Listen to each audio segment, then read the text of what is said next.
Good morning বন্ধুরা, কেমন আছো তোমরা? আশা করি সবাই ভালো আছো। এই যে আমার ফুল, দেখো ফুলটা আরও ফুটেছে, আরও বড় হয়েছে ফুলটা। এই যে আমার চেরি ফল, বেশ সুন্দর কালার হয়েছে। দেখো বন্ধুরা, ঘড়িতে বাজে 6:05। আজকে অনেক সকাল সকাল উঠেছি, 5টার সময় উঠে গেছি। বর অফিসে যাবে, তার জন্য যেখানে ভাত বসিয়ে দিয়েছি, এখানে ডাল গরম করছি, আবার তরকারি গরম করব। ডাল তরকারি গরম করা হয়ে গেল বন্ধুরা। এবার বরের জন্য টিফিনটা বানিয়ে নেব। সুজি বানাবো, দুধ সুজি। বরের জন্য দুধ সুজি বানানো হয়ে গেল। দেখো বন্ধুরা, এখনও পুরোপুরি 6:30 বাজেনি, আমার বরের খাওয়া হয়ে গেছে। হ্যালো বন্ধুরা, আমি এখন তোমাদের সামনে আসলাম। এতক্ষণ তো খুব বিজি ছিলাম, সামনে আসতে পারিনি। আসলে কি বলো তো, আমার বরের অফিসে একজন স্যার এসেছে, তাই ওর জন্য একটু তাড়াতাড়ি যেতে হচ্ছে। কালকেও গেছিলো, আজকে যাবে, আবার কালকে। সে ভোর 5:30টার সময় উঠতে বলেছে, কিন্তু আমার 5টার সময় ঘুম ভেঙে যাচ্ছে। ওই মাথায় টেনশন থাকলে না, তাড়াতাড়ি আরও ঘুম ভেঙে যায়, আমার ঘুমই আসতে চায় না। 5টার সময় ঘুম থেকে উঠে এদিক ওদিক করতে করতে তারপর তো টাইম হয়ে গেল। তারপরে আর কি ফ্রেশ ট্রেশ হয়ে দেখলে তো সব কাজ সারলাম। তারপরে খাওয়া হয়ে গেছে, এখন একটু ফ্রি, তাই তোমাদের সঙ্গে কথা বলতে চলে আসলাম। কি বলতে, আজকে তো বৃহস্পতিবার, সারাটা দিনই ব্যস্ততার মধ্যে যাবে। একটু পরে ফুল আনতে যাব, তো কোথায় যাই ফুল আনতে তোমাদেরকে দেখাবো। দেখো বন্ধুরা, সকালে দেখিয়েছিলাম জবা ফুলটা, তখনও ফোটেনি, আর এখন এই যে জবা ফুলটা পুরোপুরি ফুটে গেছে, সুন্দর লাগছে। বন্ধুরা, রেডি হয়ে গেছি, আমি এখন ফুল আনতে যাচ্ছি। চলো ফুলটা নিয়ে আসি।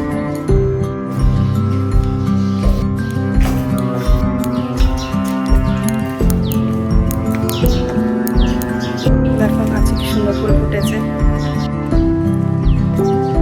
মন্দিরে প্রণাম করে নি।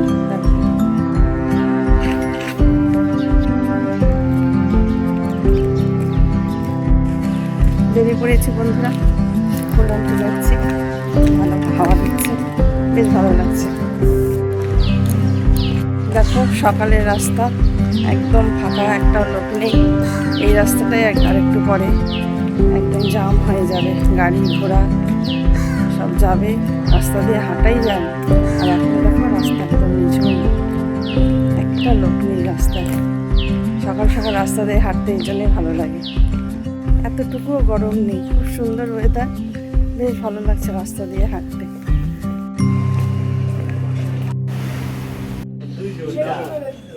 ফুল নেওয়া হয়ে গেল, এখন বাড়িতে যাচ্ছি।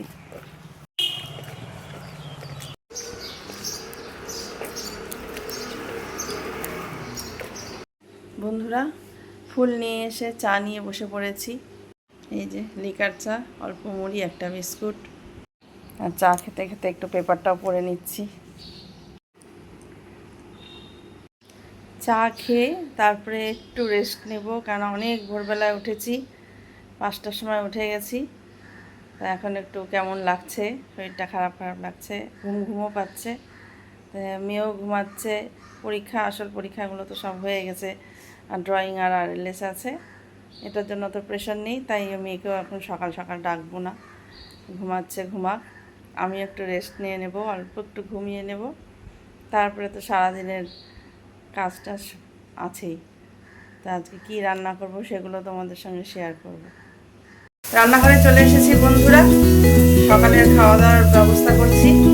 আজকে তো বৃহস্পতিবার, ভাত খাবো না, সবজি দিয়ে সুজি করছি।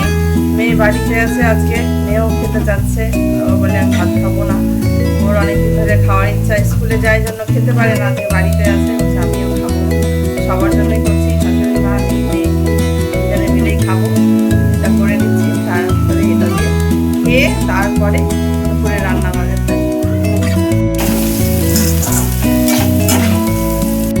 সবজি দিয়ে সুজি হয়ে গেছে বন্ধুরা, বেড়েও নিয়েছি। এখন আমরা তিনজনে মিলে এটা খেয়ে নেব, তারপরে রান্না বান্না শুরু করবো। দুপুরে চলে এসেছি বন্ধুরা, দুপুরে রান্না বান্না নিয়ে রান্না বসিয়ে দিয়েছি। দেখো আমি কি রান্না করছি। এই যে এখানে 2টো ডিম সিদ্ধ করে ভাজা করা হয়ে গেছে, এটা মেয়ের জন্য রান্না হবে। মেয়ে তো মাছ খায় না, কই মাছ রান্না করবো আমাদের, মেয়ের জন্য ডিম রান্না করছি। কড়াইয়ে ডিমের মশলা ভাজা হচ্ছে, পরে এটার মধ্যে জল দিয়ে দেবো। ডিমটা হতে হতে আমি মাছটাও বেছে নেব। আর এখানে করলা আলু ভাজা করা হচ্ছে, এটা আমার শাশুড়ি মাই করতে, আমি পারবো না এত কিছু রান্না করতে। আমার শাশুড়ি মা করলা আলু ভাজা করছে। দেখো বন্ধুরা, আমার এখানে ডিমটা হয়ে গেছে। আর এই ডিম ফুটতে ফুটতে আমার এই যে কই মাছগুলো ভালো করে ধুয়ে নিয়েছি। এখন এগুলোর মধ্যে লবণ হলুদ মাখিয়ে নেব। মাছগুলোতে হলুদ লবণ মাখা হয়ে গেছে, এখন ওই মাছগুলো ভেজে নেব। মাছগুলো ভেজে নিয়েছি। আর এখানে মাছের জন্য পেঁয়াজ কুচি করে নিয়েছি, পেঁয়াজগুলো কুচি কুচি করে কেটে নিয়েছি। আর এটার মধ্যে সর্ষে, অল্প পোস্ত আর একটুখানি তেল দিয়েছি, কারণ তেল দিলে টেস্ট বাড়ে। নিয়ে নিয়েছি, এগুলো এখন মিক্সার গ্রাইন্ডে ঘুরিয়ে নেব। আর এখানে লম্বা লম্বা করে আলু কেটে নিয়েছি। আলু না দিলে আমার বরের আবার প্রবলেম হয়। সর্ষের মাছে আমি আলু দিতে চাই না, আমার বর দিতে বলে আলু দিতে। আলু কেটে নিয়েছি লম্বা করে। আজকে কই মাছটা আমি তেল দিয়ে রান্না করবো। তেলের মধ্যে কালো জিরা ফোড়ন দিয়ে দিয়েছি, এবার পেঁয়াজগুলো দিয়ে দেবো। এর মধ্যে আলুগুলো দিয়ে দেবো, একসাথে ভেজে নেব। আলু পেঁয়াজ ভাজা হয়ে গেছে, এবার এর মধ্যে সর্ষেটাও আমি গুলিয়ে চাটনি দিয়ে ছেঁকে দেবো। চাটনি দিয়ে ছেঁকে দিলে পেটে কোনো প্রবলেম হবে না, সর্ষে তো, তাই চাটনি দিয়ে ছেঁকে দেবো।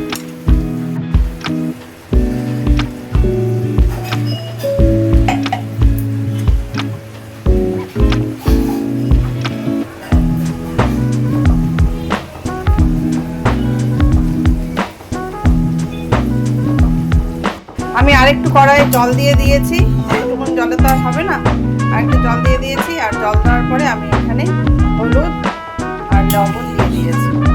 এবার এটাকে ভালো করে নিয়ে মাছগুলো এটার মধ্যে দিয়ে দিই।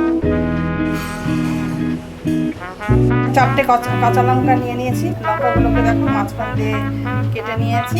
এগুলো এখন এখানে দিয়ে দিই। কাঁচা লঙ্কা সেন্টে সর্ষেতে ভালোই লাগে। দেখো বন্ধুরা, মাছটা প্রায় হয়ে এসেছে। আমি উপর দিয়ে একটু কাঁচা তেল দিয়ে দিলাম। সর্ষের জিনিসে পরে কাঁচা তেল দিলে সেন্টটা আরও ভালো লাগে, টেস্টটাও বাড়ে। মাছ হয়ে গেছে, এবার এটাকে আমি একটুখানি স্ট্যান্ডিং টাইমে রেখে তারপরে নামিয়ে নেব।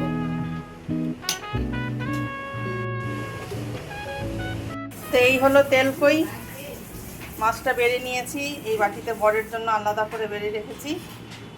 এখানে করলা ভাজা আগেই দেখিয়েছি, মেয়ের জন্য ডিম, আর এটা হচ্ছে কালকে চাটনি করেছিলাম, সেই চাটনি একটু আছে। এই হলো আজকের মেনু। তো বন্ধুরা, দেখলে তো আজকে কি রান্না করলাম। আজকে বৃহস্পতিবার, কোনো লাভ হলো না, এত তাড়াতাড়ি রান্নাঘরে ঢুকলাম, তাও দেরি হয়ে গেল। জানি না কিভাবে কি করব, আবার বিকেলে মেয়েকে পড়তে দিতে যাওয়া আছে। আর আমার মেয়ে তোমাদের কিছু দেখাবে, দেখো। এই যে এই ড্রয়িংটা আমার মেয়ে করেছে, কেমন হয়েছে তোমরা অবশ্যই কমেন্ট করে জানাবে আমাকে। হ্যাঁ, ওর স্কুলের আরএলএস আর ড্রয়িং পরীক্ষা আছে, সেই জন্য ড্রয়িং প্র্যাকটিস করছে। তো এটা কালকেও আঁকিয়েছিল, অত ভালো হয়নি, আজকে আবার আঁকিয়েছে। দেখতে তো খুব ভালো লাগছে যে এটা কালকে আঁকিয়েছিল, এটা আজকে আঁকালো। কালকের থেকে আজকের আঁকাটাই বেশি ভালো হয়েছে। আমার কাছে তো ভালো লাগছে, তোমাদের কাছে কেমন লাগছে, কোন আঁকাটা ভালো লাগছে তোমরা অবশ্যই আমাকে জানাবে। ও দেখানোর জন্য খুব ব্যস্ততা হয়ে গেল। তো দেখো, তোমরাও দেখো কেমন আর্ট করছে, কেমন আর্ট শিখছে, তোমরাও দেখে বলবে। তো দেখলে তো বন্ধুরা আমার মেয়ের আর্ট। ঠিক আছে, এখন তাহলে দেরি হয়ে যাচ্ছে, এখন স্নানে যাই আমি। আগে তো মেয়েকে স্নান করাবো, তারপরে আমি স্নানে যাব। তারপরে বৃহস্পতিবারে পুজো আছে, মেয়েকে পড়তে দিতে যাওয়া আছে। তো আজকের মতো ভিডিওটা আমি এখানেই শেষ করছি, আবার দেখা হবে নতুন কোনো ভিডিওতে। তো বন্ধুরা, আবার আসলাম তোমাদের কাছে। আমি কথা বলতে বলতে আওয়াজ হচ্ছে, তোমরা নিশ্চয়ই আওয়াজ পেয়েছো। এটাতে খারাপ কিছু মনে করো না, কারণ আমাদের তো সামনে লোকনাথ মন্দির, তোমরা তো দেখেইছো। সেই মন্দিরে পুজো হবে, তার জন্য প্যান্ডেল বানানো হবে। প্যান্ডেলের বাঁশ ফেলা হচ্ছে, তো তাই পেছন থেকে এরকম একটা আওয়াজ আসছে কথা বলতে বলতে। এতে তোমাদের ডিস্টার্বও লাগতে পারে, তাই জানিয়ে দিলাম। তো এখনকার মতো এখানেই টাটা।